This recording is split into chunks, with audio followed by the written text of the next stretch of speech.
nggih. Oke.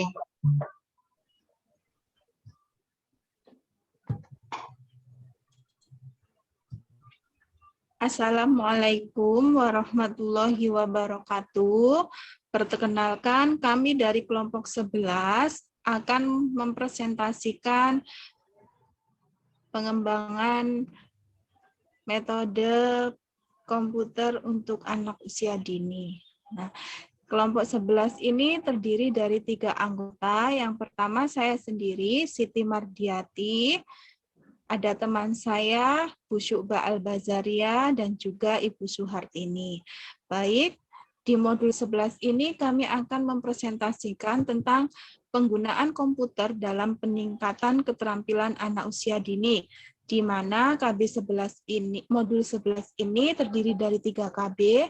Yang pertama KB1 atau kegiatan belajar 1.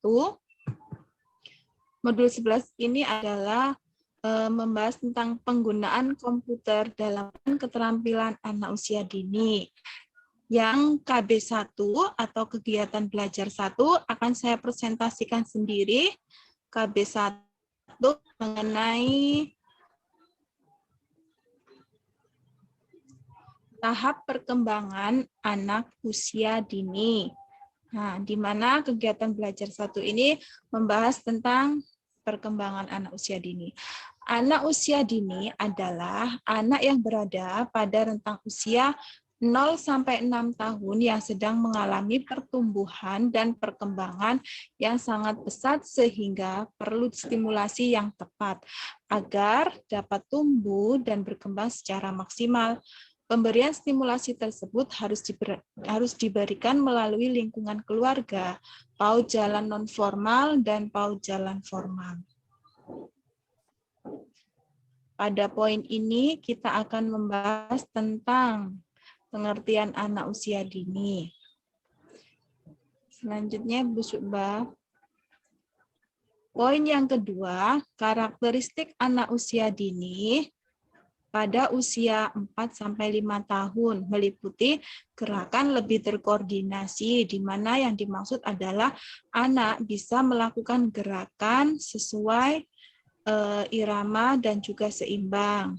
Kemudian, anak senang bermain dengan kata. Anak mulai mengerti gambar dan kata sesuai gambar. Kemudian, yang ketiga, anak dapat duduk diam dan menyelesaikan tugas secara berhati-hati, yang mana anak di sini akan lebih berhati-hati dan teliti dalam menyelesaikan tugasnya sendiri. Yang selanjutnya, anak dapat mengurus dirinya sendiri. Yang dimaksud, anak mulai memiliki rasa tanggung jawab terhadap dirinya sendiri, seperti mengembalikan barang di tempat semula. Selanjutnya, anak sudah dapat membedakan satu dengan yang mana di sini adalah jenengan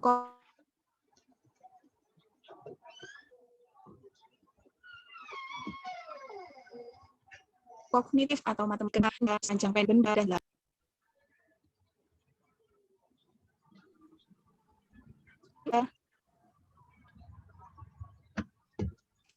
Karakteristik anak usia dini di usia 5-6 tahun.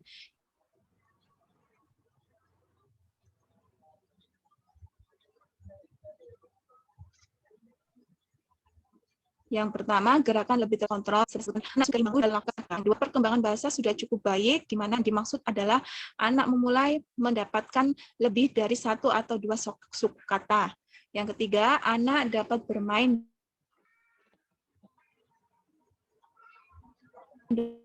dan berkawan. Di sini maksudnya lebih mesra gayanya. Yang selanjutnya, pekat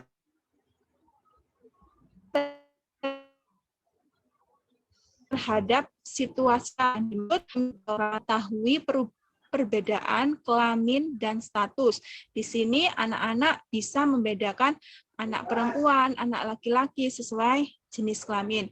Yang selanjutnya dapat berhitung 1-10, di mana anak ini sudah memulai membilang gambar dan menunjuk angka 1-10. Untuk yang selanjutnya,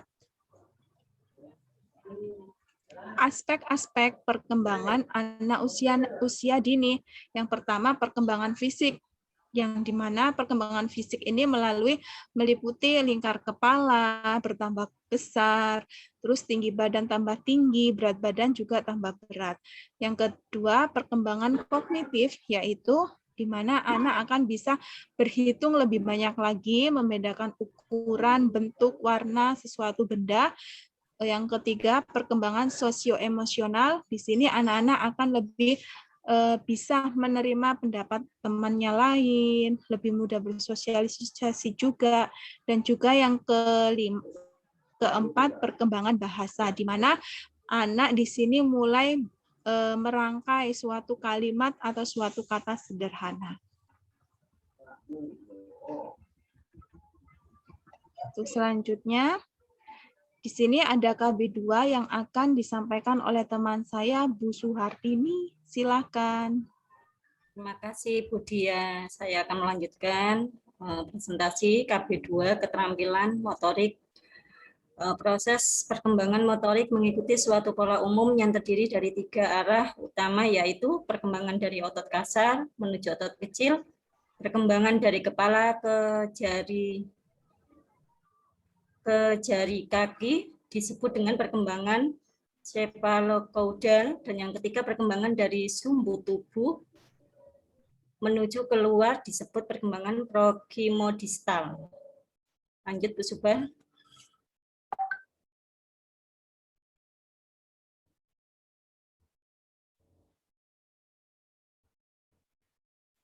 Ada beberapa faktor yang mempengaruhi perkembangan motorik anak, baik faktor internal maupun faktor eksternal. Di sini ada 8 faktor. Yang pertama yaitu sifat dasar genetik. Faktor internal yang berasal dari dalam diri anak yang merupakan sifat bawaan dari orang tua. Contohnya anak memiliki bentuk tubuh tinggi, kurus seperti ayahnya. Yang kedua, kondisi pralahir ibu. Di sini maksudnya ketika anak berada dalam kandungan, pertumbuhan dari ibu. Contohnya, ibu hamil kekurangan asam folat akan mengakibatkan gangguan pertumbuhan otak dan cacat pada janin. Yang ketiga adalah kondisi lingkungan. Kondisi lingkungan di sini adalah kondisi yang kurang kondusif, dapat menghambat perkembangan motorik anak, di mana anak kurang mendapatkan keleluasaan dalam bergerak. Contohnya ruangan bermain kurang sempit, sedangkan jumlah anak banyak akan menghambat anak bergerak cepat. Yang keempat adalah kesehatan dan gizi. Maksudnya kesehatan dan gizi ini sangat berpengaruh terhadap optimalisasi perkembangan motorik anak, mengingat bahwa anak berada pada masa pertumbuhan dan perkembangan fisik yang sangat pesat. Dan yang kelima adalah kecerdasan intelektual.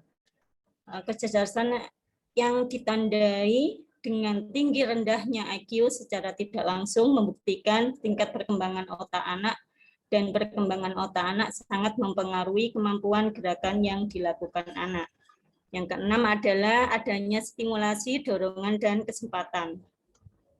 Di sini maksudnya dengan latihan yang cukup akan membantu anak untuk mengendalikan gerakan ototnya sehingga mencapai motoris yang sempurna dengan gerakan yang lancar dan luas. Yang ketujuh adalah pola asuh. Di sini pola asuh ada 3, otoriter, permisif, dan demokratif. Otoriter yang artinya adalah pola asuh cenderung orang tua tidak memberikan kebebasan kepada anak, dan permisif orang tua cenderung memberikan kebebasan kepada anak dan membiarkan anak untuk bertumbuh kembang sendiri tanpa dukungan orang tua. Dan yang ketiga adalah pola asuh demokratis.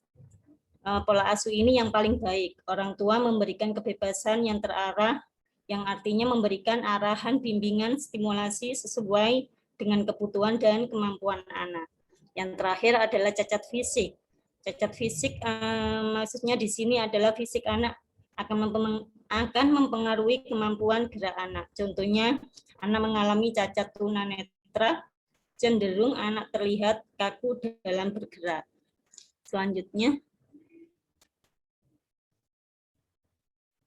di sini ada beberapa perkembangan motorik anak dibagi menjadi dua. Yang pertama keterampilan atau gerak kasar seperti berjalan, melompat, naik tangga, bersepeda. Yang kedua adalah keterampilan motorik halus, yaitu seperti menggambar, memotong, melempar, memainkan alat-alat mainan, menjahit, dan lain sebagainya. Untuk KB3 akan disampaikan dengan Bu Suba. Bu Suba, monggo.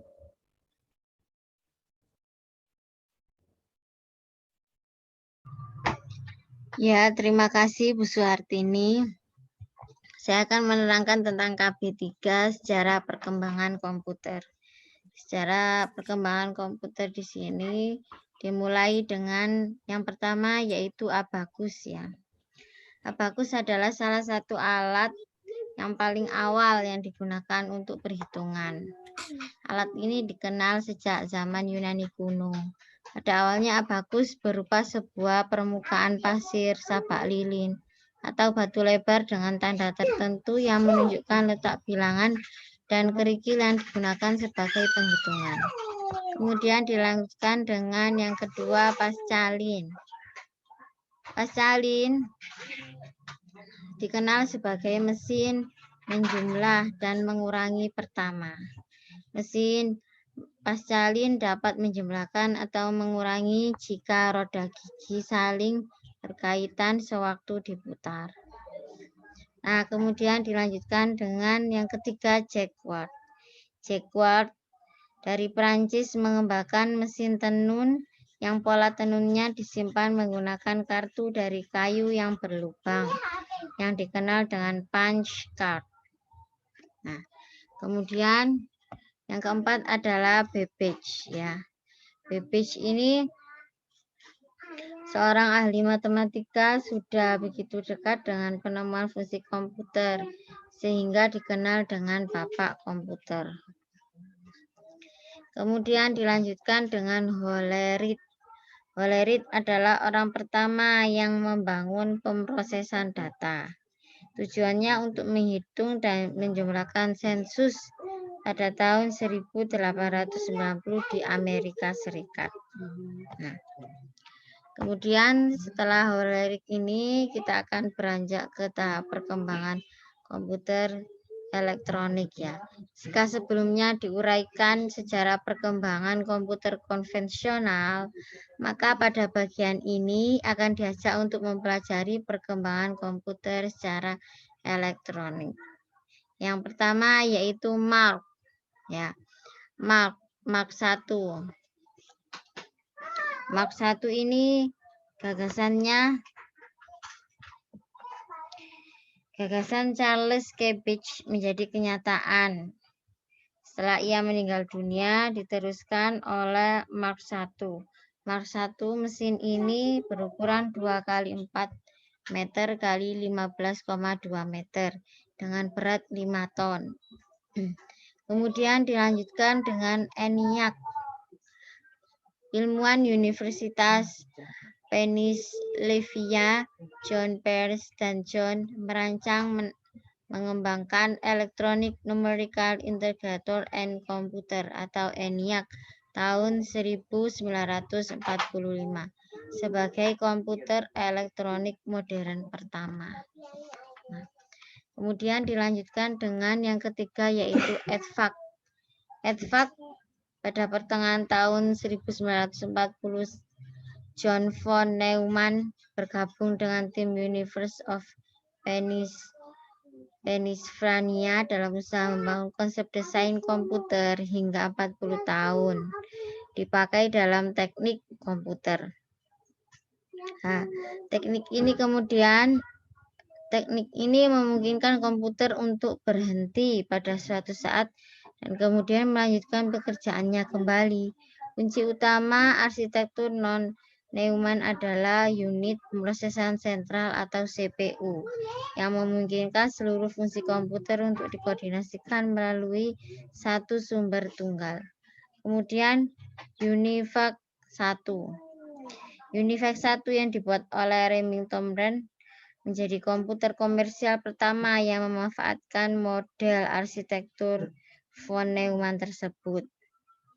Baik Badan Sensus Amerika dan General Electric memiliki UNIVAC, ya. Nah, ini sudah agak modern. Kemudian slide selanjutnya. Hingga saat ini komputer terus berkembang sebanyak 6 generasi dan diperkirakan akan selalu berkembang memenuhi kebutuhan manusia. Seperti yang telah kita ketahui sampai saat ini adalah komputer terus berkembang. Mulai dari Core i3 sampai Core i5 terus berkembang, ya, memenuhi kebutuhan manusia. Sampai di sini. Nah, terima kasih. Presentasi dari kelompok 11. Monggo Bu Dia.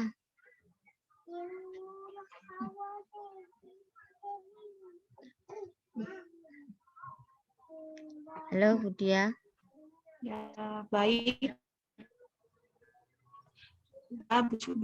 Terima kasih. Demikian presentasi dari kelompok kami, yaitu membahas tentang modul 11, yang mana setiap KB sudah dijelaskan sama kelompok kami. Terima kasih Bapak Wisnu atas kurang dan lebihnya kami semua mohon maaf yang sebesar-besarnya. Akhirul kalam, wassalamualaikum warahmatullahi wabarakatuh. Waalaikumsalam warahmatullahi wabarakatuh.